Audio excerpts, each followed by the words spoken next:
prova nesse vídeo para a disciplina de literatura brasileira do curso de letras, ministrada pelo professor Michael Tenfen. Nesse vídeo eu vou comentar um pouco sobre a peça teatral O Demônio Familiar, de José de Alencar. E então, para começar, quem é que foi José de Alencar? Alencar foi um dos principais romancistas do Brasil. Ele escreveu diversas obras em diversos gêneros, se envolveu bastante em outros gêneros para tentar descobrir aquele que ele se identificasse melhor, que ele gostasse mais, enfim. Então, a obra O Demônio Familiar trata-se de uma peça teatral composta por muitos momentos de tensão, fofoca, briga, desilusão amorosa, várias emoções, que retrata bastante a sociedade daquela época, né? Que época? Meados do século XIX, onde a escravidão era um assunto bastante comentado no Brasil. Comentava-se muito sobre o fim da escravidão, né? O fim total da escravidão, ou o fim gradativo. Bastante propaganda se fazia sobre essa questão. Essa peça, então, foi retratada pela primeira vez em 5 de setembro de 1857, no Rio de Janeiro. Mas então vamos falar da história da peça, né, que é bem interessante. Como eu comentei, a peça foi retratada no Rio de Janeiro e acontece também no Rio de Janeiro, né, dentro da história. Meados do século XIX, e conta a história de uma família,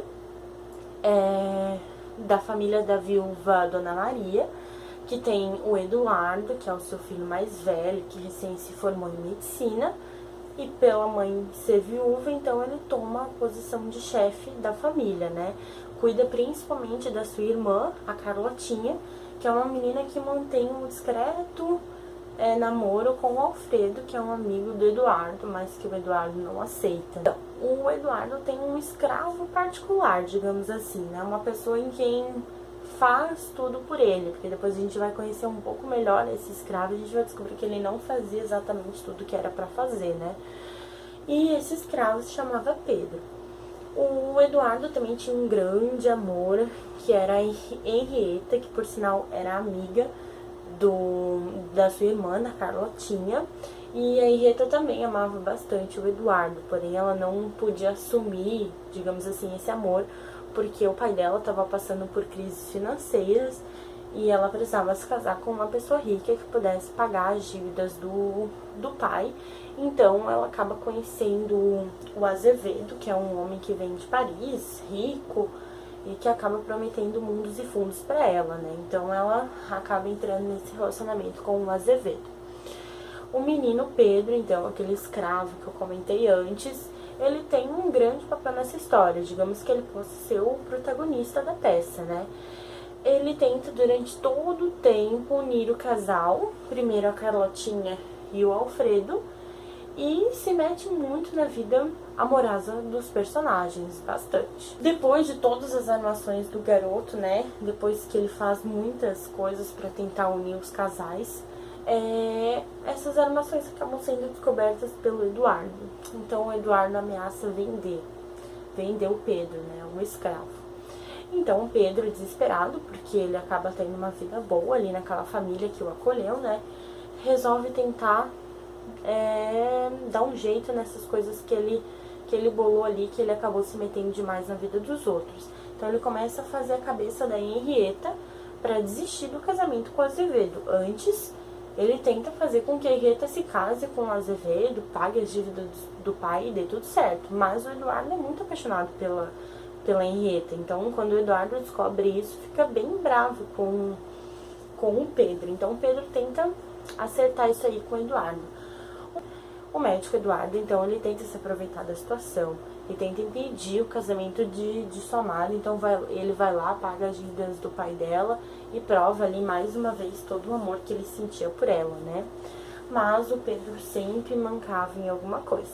Então ele tentou afastar o europeu, né? O moço europeu rico que veio pro Brasil da Henrietta, e aproximou ele da Carlotinha, o que gera muita discussão, porque o Eduardo não queria ter ele como cunhado. Então, o Eduardo acaba descobrindo dessas tramóias do Pedro de novo, e tem que esclarecer tudo pra família, então tem que fazer uma reunião pra contar tudo o que aconteceu, né? Aí o Alfredo e a Carlotinha começam um romance e o Azevedo se afasta de todos esses problemas, vai embora, carta fora. Aí então a Carlotinha consegue demonstrar, né, e deixar bem claro pra todo mundo que quem ela ama de verdade é o Alfredo. Então, pra castigar o Pedro, que o Eduardo não deixa nada barato, sempre que descobre alguma coisa que o Pedro fez de errado, ele tenta castigar e daí no final ele toma uma atitude bem severa, que é entregar uma carta de alforria pro Pedro. Aí isso quer dizer o quê? Que o Pedro tinha que sair, né, dessa família que o acolhia e viver, né, por aí sem proteção nenhuma e por conta própria. Mas Pedro não queria isso, né? Pedro queria continuar vivendo ali nessa família que lhe dava tudo. Enfim, essa foi basicamente a história.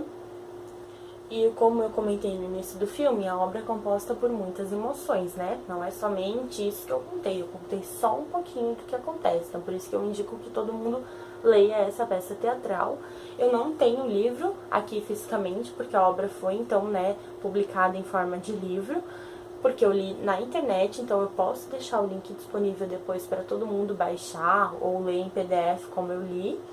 E daí não precisa estar comprando livro ou indo buscar um livro em alguma biblioteca, enfim, né?